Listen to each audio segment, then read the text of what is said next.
యేసయ్య మీకు వందనాలు. ఈ సమయాన్ని బట్టి మీకు ఎంతగానో హృదయత అవస్థలు చెల్లిస్తూ ఉన్నాం. ప్రభా, ఈ సమయంలో మీరు మాతో మాట్లాడండి. మీ మాటలు జీవపు ఊటలు. ప్రభా, మీరు మాట్లాడితే శూన్యంలో సృష్టి కలుగుతుంది. లేని వాటిలో నుండి ఉన్న వాటిని పిలిచినటువంటి దేవుడు యేసయ్య. సమస్తం కూడా నీ వలన సాధ్యమవుతుంది. ప్రభా, ఈ సమయంలో మీరు మాతో మాట్లాడండి. మీ మాట వలన మా జీవితాలలో అద్భుతాలు జరుగుతాయి. మీ మాట వలన మా జీవితంలో మార్పు కలుగుతుంది. మీ మాట వలన మా జీవితంలో రూపాంతరం పొందుతాయి. నువ్వు మాట్లాడినప్పుడు మా జీవితంలో ఒక అర్థం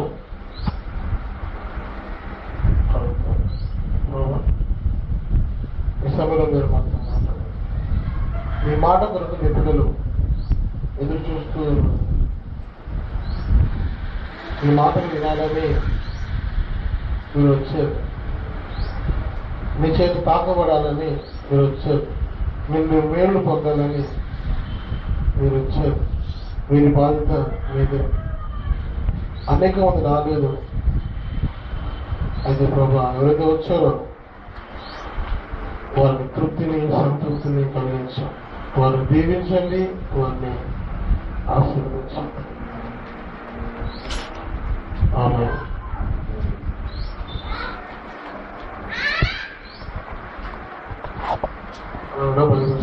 వాళ్ళు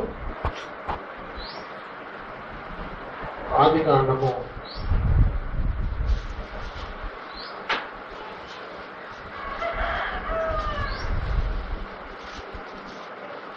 5లోని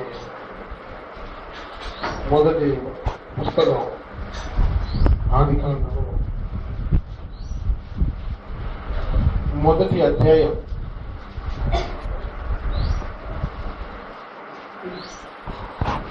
1వ వచనం చూద్దాం. ఆదికాండము 1వ అధ్యాయము 1వ వచనం. ఆదియందు దేవుడు భూమిని ఆకాశాన్ని సృజించెను. భూమి నిరాకారముగాను శూన్యముగాను ఉండెను. చీకటి అగాధ జలములపై కమ్మి ఉండెను. దేవుని ఆత్మ జలములపై అల్లాడుచుండెను.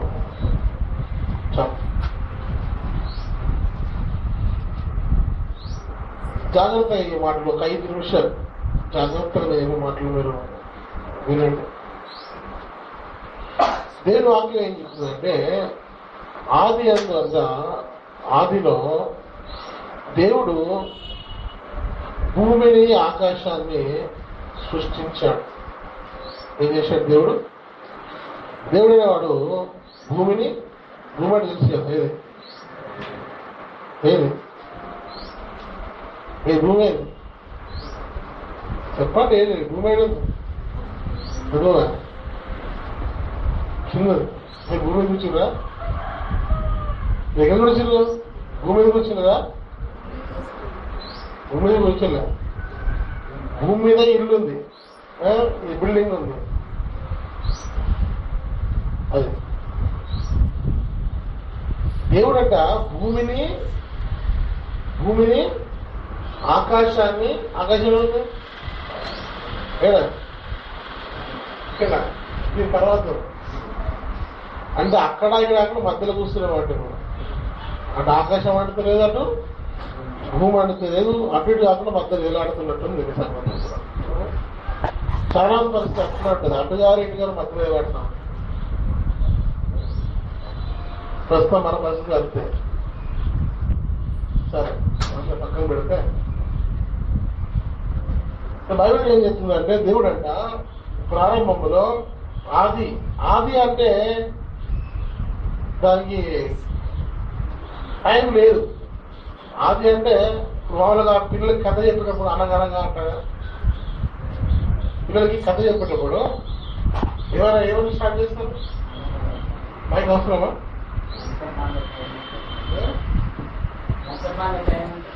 వన్స్ అపాన్ ఎ టైం అంటాం. మీ బైబిల్ లేదు లేదా?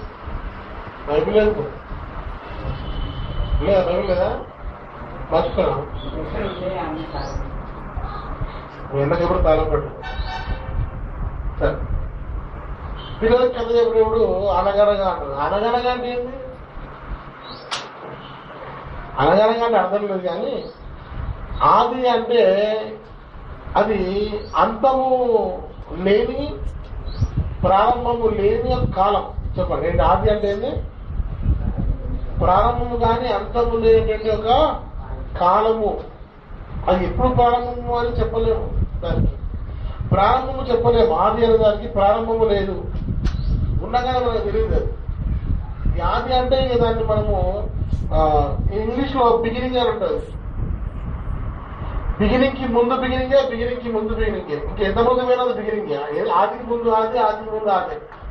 జీరోకి ముందు ఏముందంటే ఏం చెప్పగలం? సున్నాకు ముందు ఏముందంటే, సున్నా తర్వాత ఏముందంటే ఒకటని చెప్పగలం కదా. సున్నాకు ముందు ఏముందంటే ఏం చెప్పగలం? నువ్వు చెప్పగలమా? సున్నాకు ముందు సున్నా ఏం లేదు. అట్లా ఆదికి ముందు ఏం లేదు, ఆది తర్వాతనే మనం ఉంది. కానీ ఆదికి ముందు ఒక వ్యక్తి ఉండేవాడు, సార్ దేవుడు. హల్లెలూయా. ఈ ఆది అని అంతం కానీ లేనివాడే దేవుడు. ప్రారంభం కానీ దేవుడు అంటాడు అల్ఫా నేనే, ఒమేగా నేనే. అంటే ఆది నేనే, అంతం నేనే.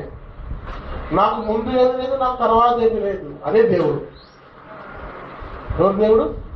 అదే దేవుడు. దేవుడు అనే వారికి ఉన్నటువంటి గుణలక్షణం ఏంటంటే ఆది లేదు, అంతం లేదు, ఎప్పటికీ ఉన్నవాడు ఆయన. అందుకే దేవుడు తన పేరు ఒక భక్తుడు అడుగుతాడు, అయ్యా నీ పేరేది నాయన? అప్పుడు ఆ దేవుడు ఏమంటాడంటే నేను ఉన్నవాడను. చెప్పండి, అయాహు అయా అంటాడు. నేను ఉన్నవాడను, ఎప్పటి నుంచో నేను ఉన్నా, ఎప్పటికీ ఉంటా. నువ్వు ఉండవు నా దగ్గర, నేను ఎప్పటికీ ఉంటా అంటాడు దేవుడు. ఎప్పటికీ ఉండేవాడే దేవుడు, ఎప్పటికీ ఉండేవాడే దేవుడు. సో ఎప్పుడు ఆదిలో అంటే సమయము కాలము లేనిది ఆది అని. దేవుడు అంట ఎప్పుడో భూమిని ఆకాశాన్ని ఎందుకు ఆయన చేయాలనిపించి చేసాడు. ఏం చేసాడు? భూమిని ఆకాశాన్ని ఆయన దేవుడు సృష్టించాడట, సృష్టి చేశాడు. ఇలా చేశాడు అంటే బైబిల్ ఏం చెప్తుంది అంటే ఆయన పలికాడట. తన నోటి మాటతో భూమి కలుగును గాక అని పలికిన వెంటనే భూమి అనేది ఏర్పడేది. ఆకాశం కలుగును గాక అంటే ఆకాశం ఏర్పడింది అని బైబిల్ చెప్తుంది. అంటే తన దేవుడు ఏం చేసినా ఎట్లా చేస్తాడు? చేతులతో చేయడు, తన నోటి మాటతో చేస్తాడు. తన నోటి మాటతో, దేవుడి నోటి మాటకున్న శక్తి అలాంటిది. అయితే రెండవ వచనం మనం చూస్తే భూమి అంట నిరాకారముగా ఉందట. ఎట్లుంది భూమి? నిరాకారం అంటే ఆకారము లేకుండా ఉంది భూమి. ఏ ఆకారం లేదు దానికి. అంటే దేవుడు ఆకారం లేకుండా చేసింది కదండి. అసలు ఆలోచిద్దాం. దేవుడు ఆకారం లేకుండా చేసిన కుమ్మరు ఉన్నాడు, కుమ్మరుడు వాడు కుండను చేస్తాడు కదా. కుండను ఎట్లుండాలి? మామూలు మీ అందరూ కుండ ఎట్లుండాలి? పొడుగుంది అంటాం, ఏమంటాం? కుండ అంటారా? ఇంకోటి అంటారు దాన్ని ఎట్లుందంటే ఇటువైపు కొంచెం లోతుకుంది, ఇటువైపు ఎత్తుకుంది, మన కింద ఎత్తుకుంది, లాగుంది అది అంటే పర్ఫెక్టా? అట్లా అట్లా అన్ని అట్లా పెట్టి అమ్మినారు. వాళ్ళు ఏమంటావు, నువ్వు కుమ్మరోనువా ఇంకేది రాబాయి నువ్వు అంటావు. కుండ అంటే కుండలాగా ఉండాలి. కానీ ఇక్కడ ఒక మాట ఆలోచించండి. ఇక్కడ మొదటి వచనంలో ఏమంటే దేవుడు అంట భూమిని ఆకాశం చేసిందంట. కానీ రెండవ వచనం చూసేసరికి ఆ భూమి ఎట్లుందంట, ఆకారం లేకుండా ఉందంట. అది ఆకారం లేదు దానికి. అంటే దేవుడు ఆకారం లేకుండా చేసిండా దాన్ని? ఒక దేవుడు ఆకారం లేకుండా చేస్తే ఆ దేవుడు మంచి దేవుడేనా? పనికి మారిన దేవుడు. ఒక కుమారుడు కుండను ఒకటంగా చేశాడు మంచి కుమారు, ఎవడు? పిచ్చి కుమారి. అంటే ఇక్కడ నిరాకారంగా అయ్యింది, దేవుడు చేయలేదు. దేవుడు పరిపూర్ణుడు అంట బైబిల్ చెప్పు. దేవుడు పరిపూర్ణుడు. ఆయన ఏం చేసినా పర్ఫెక్ట్ గా చేస్తాడు, ఏం చేసినా కానీ. ఇక్కడ దేవుడు మనిషిని కూడా పరిపూర్ణంగా చేసిండట. పరిపూర్ణంగా చేసిండట. బైబిల్ మనం చూస్తే ఆదికాండం 1వ అధ్యాయం 26వ వచనంలో దేవుడు మానవుని ఎలా చేసిండో అక్కడ రాయబడి ఉంది. దేవుడు మానవుని ఎలా చేసిండో రాయబడి ఉంది. మొదటి 26వ వచనం. దేవుడు మాట 26వ వచనం. దేవుడు మన స్వరూపమందు మన పోలికే చొప్పున నరులను చేయుదము. ఇక్కడ అంటే దేవుడు అట మనిషిని ఎలా చేశాడు? తన పోలికలో, ఎట్లా? తన పోలికలో తన స్వరూపము. అంటే మనిషి ఎట్లున్నాడంట? దేవుని స్వరూపము, దేవుని పోలిక. ఇప్పుడు దేవుడు ఎట్లుండనుకోవచ్చు, నిన్ను అర్థంలో చూసుకుంటే నీ స్వరూపం ఎట్లుందో ఎగ్జాక్ట్ దేవుని స్వరూపం కూడా అట్లనే ఉంది. ఎక్స్ట్రాలు ఏం లేవు. ఎక్స్ట్రా తలలు కానీ, ఎక్స్ట్రా కాళ్ళు, ఎక్స్ట్రా చెవులు అట్లే. దేవుడు పరిపూర్ణుడు కనుక మామూలుగా సెక్యులర్గా బయట మాట్లాడుకున్నప్పుడు కూడా అసలు మనిషి అంత పర్ఫెక్ట్ అసలు ఏది కూడా లేదంట. ఈ మనిషి శరీరాన్ని పరీక్షించేటటువంటి ఈ శాస్త్రజ్ఞులు మనిషి శరీరాన్ని పరీక్షించి ఆశ్చర్యపోతారంట, ఇంత పరిపూర్ణంగా ఎట్లా ఉన్నాయి ఇది చెప్పి. దీనిలోకి పోతే మనం టైం చాలా అలా అవుతాం. అంటే పరిపూర్ణత అంటే మనిషి శరీరమే అద్భుతంగా నిర్మాణమైంది.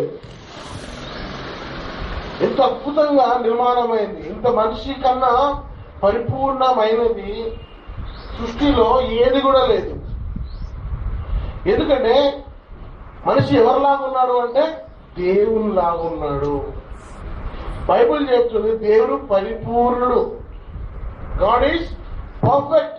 అంటే ఏ విధమైనటువంటి ఆయన దోషం లేదు ఆయనలో. ఎవరు కూడా ఆయన వైపు చెయ్యెత్తి చూపలేరు. ఆయన వైపు ఆయనలో ఏ లోపాన్ని ఎవరు కనుగొనలేరు. ఆయన లోపల అంత పరిపూర్ణుడు ఆయన. సో దేవుడు మనిషిని తన రూపములో ఆయన ఎట్లున్నాడో, రూపం అంటే ఇమేజ్, తను ఎట్లున్నాడో అట్లా తయారు పోదు. పోలిక అంటే ఏంటంటే క్యారెక్టర్. దేవునికి కోపం వస్తుంది, మీకు కూడా. దేవుడికి విసుకవుతుందట. దేవుడికి విసుగు అవుతుందట. మనుషులు కూడా విసుగు. అలా కొన్ని చూసుకుంటే దేవుడిలో ఉన్నాయి, కొన్ని మనలో ఉన్నాయి. స్టార్టింగ్ దేవుడు జ్ఞానం గలవాడు, మనిషి కూడా జ్ఞానం గలవాడు. దేవుడు ప్రప్రదంగా మనిషిని చేసినప్పుడు, మనిషిని చేసే ముందంట దేవుడు అన్ని జంతువులను చేసినట్టు. ఎవరిని? జంతువులను చేసినాడు. అన్ని జంతువులను చేసిన తర్వాత మనిషిని చేసి, మరి జంతువులకు ఈ మనిషి ఏం పేరు పెడుతుందని చెప్పి జంతువులు అన్నిటి తీసుకొచ్చిన డేడికి ఈ మనిషి జరిగింది. ఆయన పేరు తెలుసు కదా, బైబిల్ ఏం చెప్తాడు? దేవుడు చూసినట్టు వీడు ఏం పేరు పెడుతుడో. ఏంటి?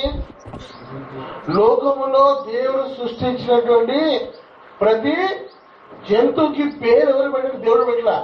మనిషి అయినా ఆదాం పెట్టాడు, మొదటి మానవుడు. ఒక్కోనికి 10 మంది పిల్లలు పుడితే ఏ పేరు పెట్టాలో అర్థం కాదు, ఒకటంగా పేరు పెడతాం. వాడు ఒకలా ఉంటాడు. నాకు తెలిసి మా ఇంటి దగ్గర చిన్నప్పుడు ఒకరిని చూసుకున్నామట, చాలా పెద్దోడు నాకంటే. వాడి పేరు ప్రభుదాస్. ఏం దాస్? ప్రభుదాస్. ఎన్నోసార్లు వాళ్ళ అమ్మని నెత్తి వాళ్ళు కొట్టిండు. ఏం దాస్? ప్రభు దాస్. ఎప్పుడు చూసి ఇప్పుడు లోడ్లు ఉంటాడు దాస్. రకరకాల ఏమి అసలు ప్రభులో ఏమి లేవో అన్ని వీళ్ళు ఉంది. అంటే వాడిని చూసిన పేరు పెట్టచ్చు కదా. ఏ పెంటయ్యో, ఏ వంకరయ్యో, ఏ దుర్మార్గుడు అని పెట్టాడు.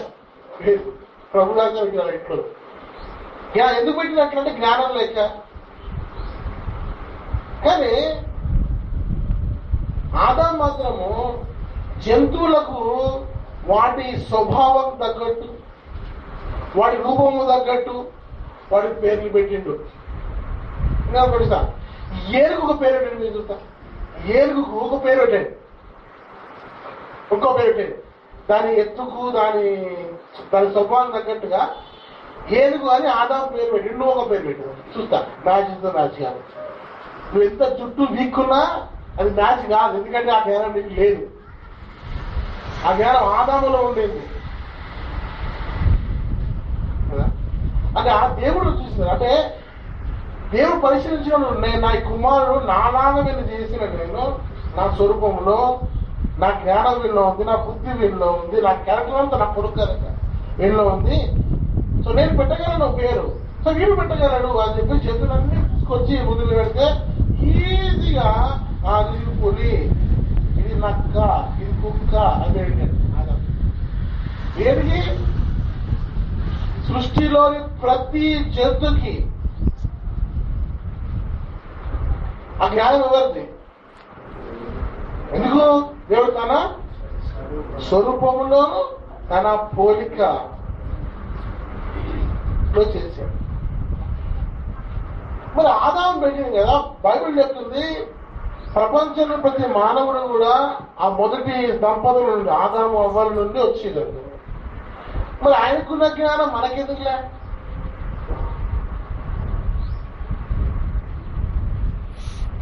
ఎందుకు లేదంటే ఆయన కోల్పోయాడు దాన్ని. ఎప్పుడు కోల్పోయాడు? ఎప్పుడైతే దేవుడికి వ్యతిరేకంగా పాపం చేసిండో అప్పుడు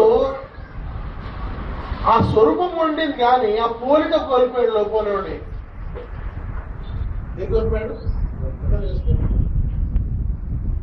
దేవుడిలో కోపం ఉంది కానీ పగ లేదు. ఇంకేమొచ్చింది?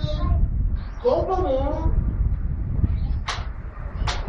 దేవుడి గుణం, పగ సాతాను గుణం.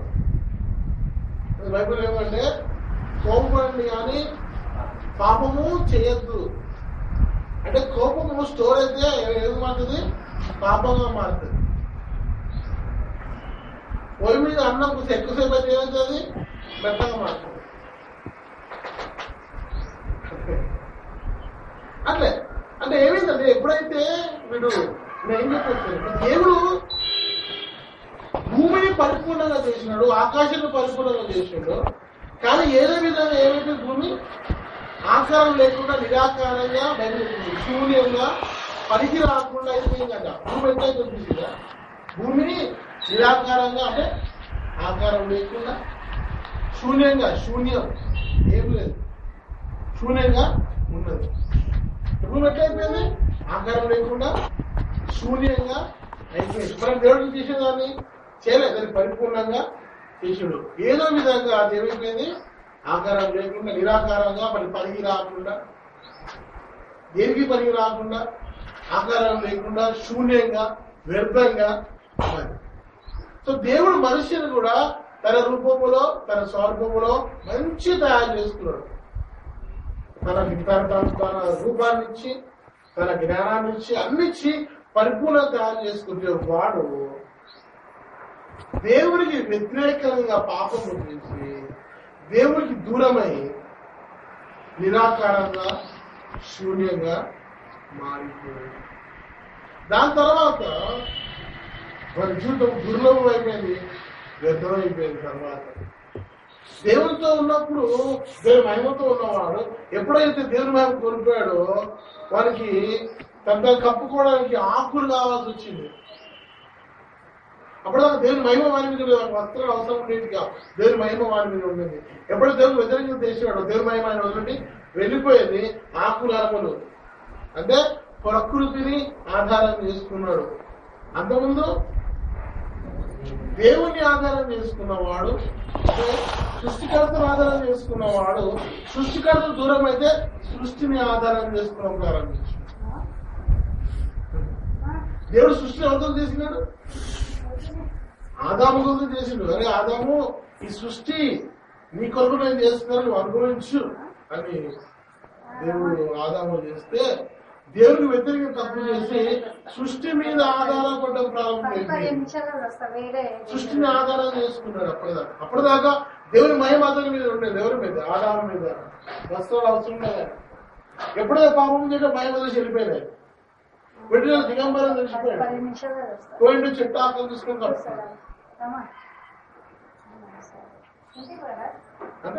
అంటే అంతకుముందేమో ఎవరి ఆధారం మీద? సృష్టికర్త దేవుడే ఆయనకు ఆధారం. తర్వాత ఏది ఆధారం అయిపోయింది? సృష్టి. అప్పుడు అంతకుముందు ఎవరు పోషించేవారైంది? దేవుడు పోషించాడు. ఇప్పుడు ఏం చేయాలి? బైబిల్ చూడండి, దేవుడు ఏమన్నా ఎప్పుడైతే పాపం చేస్తాడు. ఆదికాండము 2వ అధ్యాయము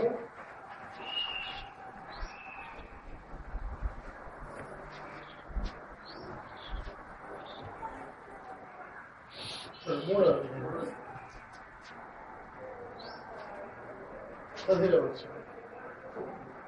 ఆదాముకు మీరు నీ భార్య మాట విని తినవద్దని నేను మీకు ఆజ్ఞాపించిన ఫలవృక్షంలో తింటివి కనుక నిమిత్తము నేనే శపించబడి ఉన్నది. ఏమంటే ఈ ఆదాము తప్పు చేశాడు. నీవు నీ భార్య మాట విని తినవద్దని నేను నీకు ఆజ్ఞాపించిన వృక్ష ఫలములు తింటివి కనుక నీ నిమిత్తము నేల శపించబడ్డది. ప్రయాసముతోనే నువ్వు బ్రతుకు దినములని దాని పంట తింది. తినబడుతా అందమున్నదా? లేదు. తర్వాత దేవుడికి దూరమైన దేవుడు ప్రయాసముతో నీవు బ్రతుకు దినములని దాని పంట తిందు. దేని పంట? తిందు.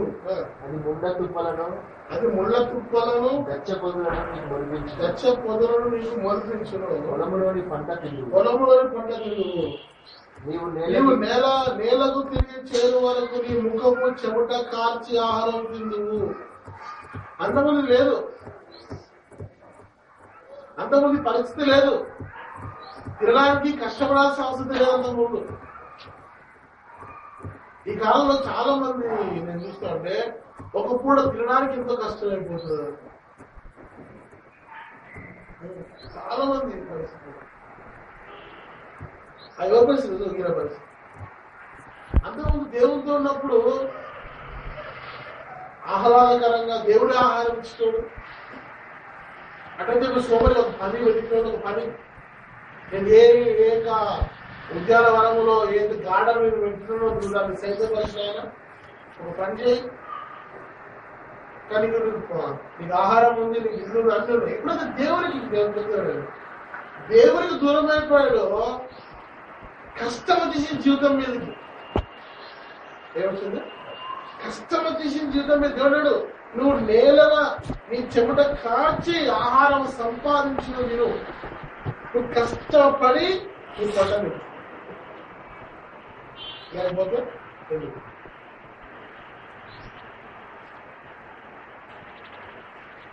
కష్టపడి ఆహారాన్ని సంపాదించుకో, ఆహారాన్ని తిను. నువ్వు అంత కష్టపడ్డా నీకు ప్రతిఫలం వస్తుందని చెప్పలేదు. ముళ్ళ తుప్పలు కూడా వస్తుంది. నువ్వు ఎంత కష్టపడు నీకు తృప్తి ఉండదు, నీకు ప్రతిఫలం రాదు. ఎందుకంటే అది పాపమే. నువ్వు నాకు దూరం అయిపోయావు కనుక, సృష్టిని ఆధారం చేసుకున్నావు కనుక, నా మాట వినలేదు కనుక, నా మహిమను కోల్పోయినావు కనుక, నన్ను కోల్పోయినావు కనుక, ఇక మీద నీ జీవితము కష్టాలతోనే ఉంటది అని దేవుడు చదివించు. అంటే అప్పటిదాకా పరిపూర్ణమైన ఆదాము జ్ఞానాన్ని కోల్పోయాడు, ఆ శక్తిని కోల్పోయాడు, ఆ మహిమను కోల్పోయాడు, ఆ సుఖాన్ని కోల్పోయాడు, అన్ని కోల్పోయాడు. క్వశ్చన్ చెప్తాడు,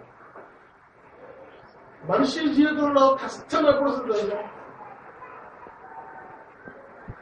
ఎప్పుడైతే వాడు దేవునికి దూరం. దేవునికి దూరం అవ్వడం అంటే కష్టాలకు దగ్గర అవ్వడమే.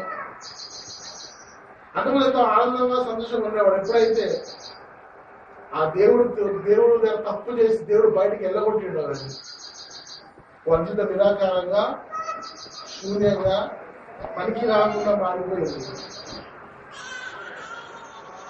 చూడండి, భూమి నిరాకారంగా, ఇక్కడ భూమి అసలు మనం పెట్టుకున్నాడు, శూన్యంగా ఉంది. చీకటి అగాధ జలములపై కమ్మి ఉంది. ఏముంది? చీకటి అగాధ జలముల మీద కమ్మి ఉంది. నిరాకారంగా భూమి ఉంది. భూమి అంతా నీళ్లతో ఉండేది, నీళ్ళ మీద చీకటి ఉన్నది. సో అనేక మంది మనుషుల జీవితం అట్లే ఉన్నది. కానీ ఒక మాట మనం చూస్తే ఇక్కడ దేవుని ఆత్మ జలముల పైన అల్లాడుచుండెను. జలము అంటే లోకము అనొచ్చు. జలము అంటే లోకము. ఈ లోకములో పరిశుద్ధాత్మ దేవుడు ఉన్నాడు. పరిశుద్ధాత్మ దేవుడు ఉన్నాడు.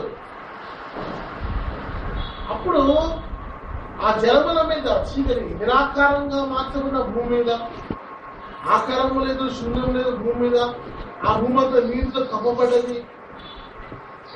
అంటే పనికిరాదు ఆ భూమి. అక్కడ చీకటిని మొత్తం, అక్కడ చిన్న వెలుగుతూ ఉంది. అక్కడ దేవుని ఆత్మ జలం అల్లాడుతుంది. ఎందుకు అల్లాడుతుంది తెలుసా? ఒక కార్యం చేయాలి. ఈ చీకటితో నిన్నటువంటి ఈ లోకంలో నిరాకారమైనటువంటి మనుషుల మీద దేవుడు అల్లాడుతూ ఉన్నాడు. దేవుడు అల్లాడుతున్నాడు. ఎటువంటి ఒక అద్భుతమైన జరిగింది. ఒకటి 3వ వచనంలో దేవుడు వెలుగు కమ్మని పలుకగా వెలుగు కలిగేను. ఈ నిరాకారంగా ఉన్నటువంటి భూమి మీద, చీకటిగా ఉన్న దాని మీద, ఆకారం లేని దాని మీద, శూన్యంగా దాని మీద దేవుడు మాట్లాడాడు. ఏమని? వెలుగు కలుగును గాక. వెలుగంటే ఏంటి? మనిషి వెలుగులో కూడా చీకటిలో ఉంటాడు. చీకటి వరకుంటా వెలుగులో ఉంటాడు. వెలుగులో చీకటి, చీకటి బాగుంటుందా? వెలుగు బాగుంటుందా? మీకు ఏమి ఇష్టం? వెలుగు, లైట్. వెలుగులో మనకు స్వేచ్ఛ ఉంది. చీకట్లో నువ్వు ఎక్కడ పోవాలో ఏం చేయాలో అర్థం కాదు. నీకు ఎందుకంటే అడిగిలో చేసావు రాత్రి కూడా ఎక్కడో కలిసి ఆనందంగా ఉల్లాసంగా పండుకుంటావా? అడిగి ఒక పెద్ద ఇల్లు ఉంది అనుకో, ఆ ఇంట్లో చీకటి కరెంటు వేసి ఎన్నడో కలిసి కరెంటు పోయింది ఎంతో బాగుంటుంది చక్కగా అట్లాంటి ఏం ఎవరికి చీకటి అవసరం లేదు. అన్నం వెలుగు కావాలా? వెలుగులో ఏముంది? స్వేచ్ఛ ఉంది, ఫ్రీడమ్ ఉంది. వెలుగుంటే ఎక్కడైనా పోవచ్చు. వెలుగుంటేను నీకు అడ్డేం లేదు. వెలుగుంటే ఏమైనా చేయొచ్చు. ఇంకా చీకట్లో నువ్వు ఏం చేయలేవు. ఉన్న స్థలంలో ఉండిపోవాలి. నువ్వు ఒక అడుగు వేస్తే ఏమవుతుందని భయం, ఇటుపోతే ఏమవుతుందని భయం, అటుపోతే ఏమవుతుందని భయం, ఏ గుంతలో పడిపోతున్నానో భయం, ఏ తొక్కుతానో భయం. నీ రీసే నీకు కనబడదు, నీ మొహానికి కనబడదు. ఏదో గందరగోళం ఉంటుంది పరిస్థితి అర్థం వస్తుంది. అదే వెలుగులో నీకు ఫ్రీడమ్. ఎక్కడికంటే అడిగిపోవచ్చు, నువ్వు ఏమంటే చేయొచ్చు, చూడొచ్చు. అది ఎప్పుడైతే దేవుడు మాట్లాడాడు, దేవుడు మాట్లాడిన వెంటనే అప్పటిదాకా నిరాకారంగా ఉన్న భూమి మీద చీకటి నీళ్లు ఉండదు, పరికరాలు దాని మీద అంతకుముందే దేవుడు మాట్లాడే ముందే అక్కడ ఒక వ్యక్తి ఉన్నాడు, అక్కడ పరిశుద్ధాత్మ దేవుడు. ఎప్పుడు దేవుడు పలికాడు వెలుగు కలుగు కాకలు పలికి వెంటనే పరిశుద్ధాత్మ దేవుడు వెలుగును సృష్టించిన ఆ స్థలం చీకటి అయిపోయింది. ఏం చెప్తున్నా అంటే ఇది సేమ్ కూడా ఈ లోకం మీద ఆ దేవుడు అల్లాడుతున్నాడు. ఎవరి జీవితాలలో వెలుగును కలిగించాలని చెప్పి, ఎవరి జీవితంలో వెలుగును సృష్టించాలని చెప్పేసి. అంటే దేవుడు మన జీవితంలో వెలుగును సృష్టించాలి అంటే బైబిల్ చెప్తుంది మనం వెలుగు ఎందుకు రావాలి, వెలుగు కావాలని కోరుకోవాలి. ఎప్పుడైతే వెలుగు కావాలని మనం కోరుకున్నామో మన జీవితంలో వెలుగు వెలిగించబడుతుంది. ఆ వెలుగు ఎవరో కాదు, ప్రభువైన యేసు క్రీస్తు. యేసు ప్రభు లోకానికి వెలుగు. ఏ హృదయంలో యేసు ప్రభు ఉంటాడో ఆ జీవితం అంతా వెలుగుమయమైపోతుంది. ఎప్పుడైతే మనం వెలుగులో ఉంటామో చీకటిగా భయపడవలసిన అవసరంగా లేనే లేదు. కానీ అనేక మంది జీవితంలో వెలుగు తెలుసు కానీ చీకటే ఉంది. మీనో రైట్ వెలుగు ఏదో తెలుసు కానీ వెలుగు లోనలేదు. లోపడేముంది? అనేక మంది యేసు ప్రభువును నమ్ముకున్న వారి జీవితంలో కూడా గందరగోళం ఉన్నది. ఏం చేయాలి అర్థం కాని పరిస్థితి ఉన్నది. ఎటు పోవాలో తెలియని పరిస్థితి. ఎవరిని యేసుని నమ్ముకున్నా అంటే వెలుగు ఇప్పుడు లోపల ఉందా బయట ఉండాలి? ఎక్కడుంది? బయట ఉంది, లోపల లేదు. యేసును నమ్ముకున్న తర్వాత కూడా ఇంకా జీవితం నిరాకారంగా ఉంది. అర్థం పడతాం లేదు, గురి లేదు. మరి అడిగినాక ఏంటో జీవితం గురి అంటే ఏవా ఎన్నో రేపు ఏంటి నీ భవిష్యత్తు, ఏంటి భవిష్యత్తులో ఏమో వద్దుగా ఉంది అంతే. చూపెట్టుగా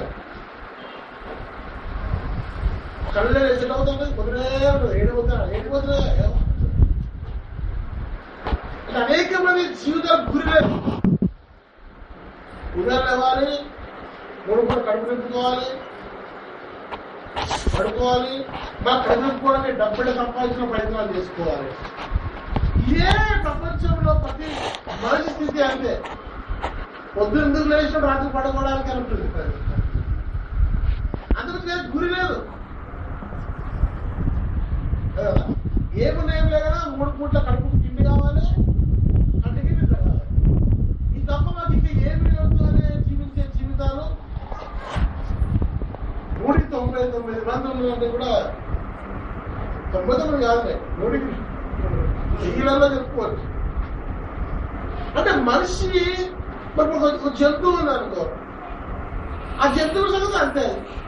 పొద్దున్న కాడికేరి ఏం తినాలా అని చూస్తుంది. ఒక సంపాదించుకునే లేదు కనుక పొద్దున్న లేచిన కాడికేరి ఏం తినాలా అంటే కడుపునితో ఎక్కడ పడుకోవాలా ఉంటుంది. మనిషికి పరిస్థితి అంతే ఈ కాలంలో. చాలా మంది జీవితంలో ఎందుకు బతుకుతున్నామో తెలియదు, దేనికి బతుకుతున్నామో తెలియదు, ఆ పరిస్థితి ఏంటో తెలియదు. చాలా మంది రాలేదు, ఎందుకు రాలేదు ఏమో, చాలా మంది రాలేదు.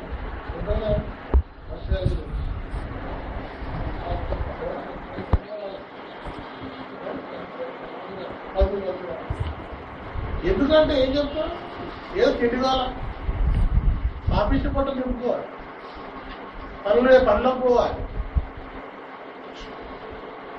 ఆ తిన్నది అరక్క, ఆ తిన్నది ఎక్స్ట్రా ఏమైనా అయిపోయి కడుపుకి నువ్వు పాడైపోయి, కిడ్నీకి చెడిపోయి, బ్లడ్ ప్రెషర్ అయ్యి, షుగర్ అయ్యి,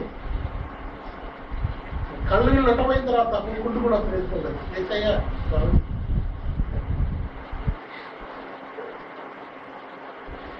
ఏసే నమ్ముకొని బాప్సం తీసుకొని ప్రభు రక్షణ తెలిసిన తర్వాత కూడా ఆదరం దేవుడు రాకుండా ఉంటే ఇలా భక్తులు ఆకారంగా ఉన్నాయా నిరాకారంగా ఉన్నాయా? ఇలా చీకటి ఉందా వెలుగుందా పరిస్థితి? అందుకే బైబిల్ చెప్తుందంటే చివరి కాలం లాస్ట్ మూమెంట్ లో మొదటి వారందరూ కడపడ వారైపోతారు, మొదటి వారైపోతారు. ఇప్పుడు బయట తిరుగుతున్న వాళ్ళందరూ కూడా వచ్చి దేవుడు చూపిస్తూ ఉంటాయి. ఇప్పుడు దేవుడు వాళ్ళందరూ కూడా సిగ్గు శరం లేకుండా బయట రోడ్ల కుక్కలా తిరుగుతారు, నరకానికి కూడా. బైబిల్ చెప్తుంది ఏంటంటే మనుషులు రెండు ప్రకారంగా పోలినట్టు, కుక్కలకి పందులకి. బైబిల్ వేసుకోబోతుంది కదా.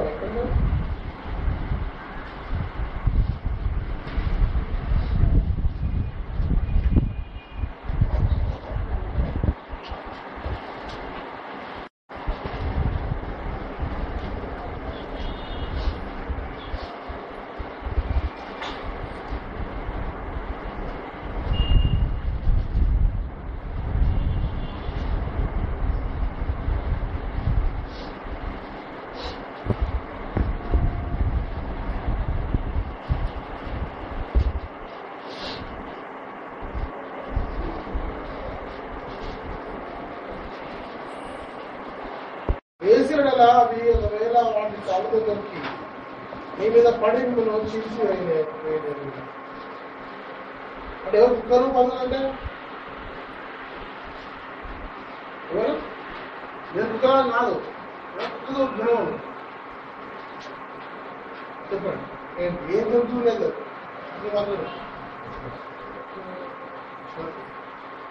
చెడుకు తెలీదా?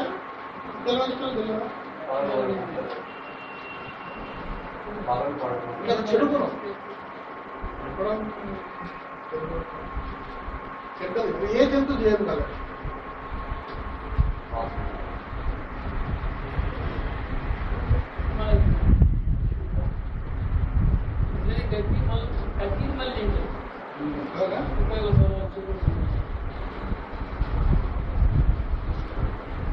యేసు ప్రభు నమ్ముకొని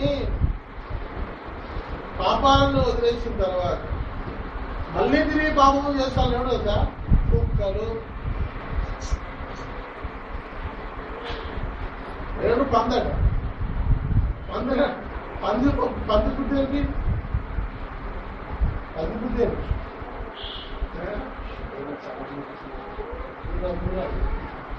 పందిని తీసుకోండి మీరు, తీసుకొచ్చి దాన్ని మంచిగా లక్ష్తో ఫస్ట్ ఫినాయిల్తో కడిగి దాన్ని, తర్వాత డెటాల్తో కడిగి దానికి లక్స్ సబ్బు పెట్టి బాగా వేసి దాని తర్వాత షాంపూ పెట్టి దాన్ని కడిగి దానికి డియోడరెంట్ పెట్టి దానికి లిప్స్టిక్ పెట్టి దానికి పౌడర్ పెట్టి చూసి మంచి డ్రెస్ వేసి దానికి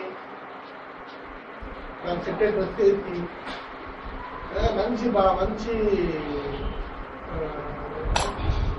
మంచి వెండి పళ్ళ కొనుకొచ్చి దానికి వెళ్ళి బిర్యానీ మంచి కవర్ చికెన్ పెట్టడానికి తినిపించి అది బాగున్న తర్వాత మంచి పెట్టుకొని బెడ్ పండు పెట్టి దాన్ని దుప్పటి కప్పి మీరు పండు మార్నింగ్ లేదు చూడండి. అది ఏంటో ఉదయం ట్రై చేయండి. మీకు పన్నీరు కావాలంటే నేను అడ్రస్ చెప్తాను.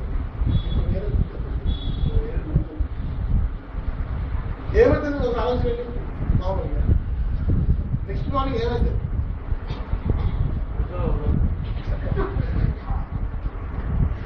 అంటే ఎందుకట్లా స్వభావం కొత్త స్వభావం అట్లుంది.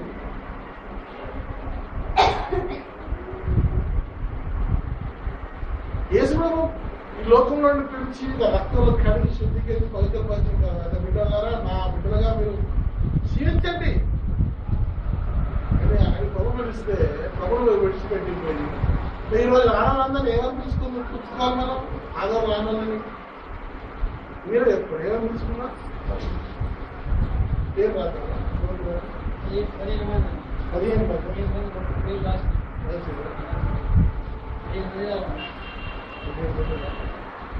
ఏం ఘనకాలంగా దాన్ని వస్తున్నారు ఈ పేరు మీరు రాసుకుంటారు.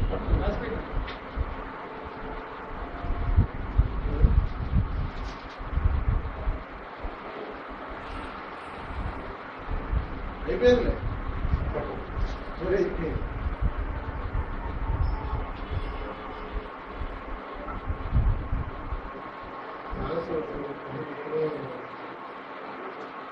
నేను చెప్పేది ఏంటంటే లాస్ట్ ఫైనల్ మాట ఏంటంటే దేవుడు మనందరికి కూడా ఒక జన్మనిచ్చింది. ఏం జన్మ ఇది?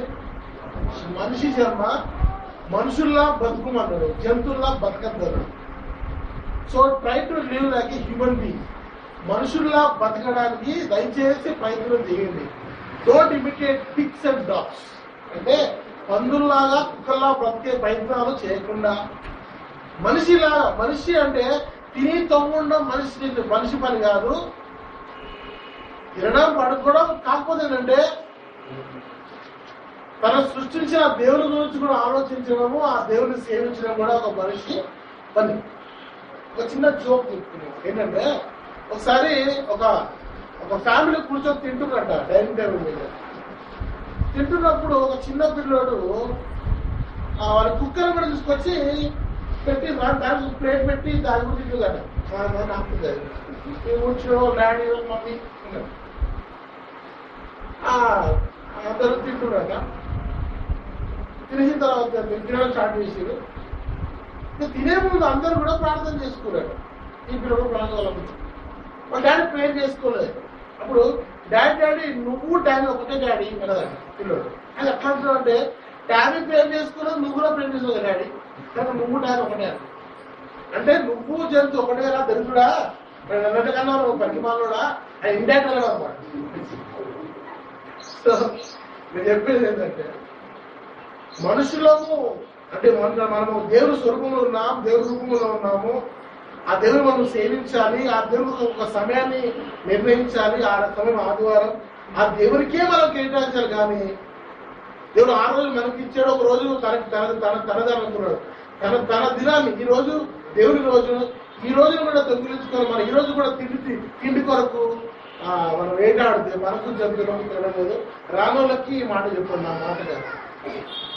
లేకపోతే నీకు నేనే పేరు పెట్టాల్సి వస్తుంది. క్యామియో, మోతియాలో, స్నూపియాలో, టికియాలో, క్యాటియాలో ఏదో పెట్టాల్సి వస్తుంది.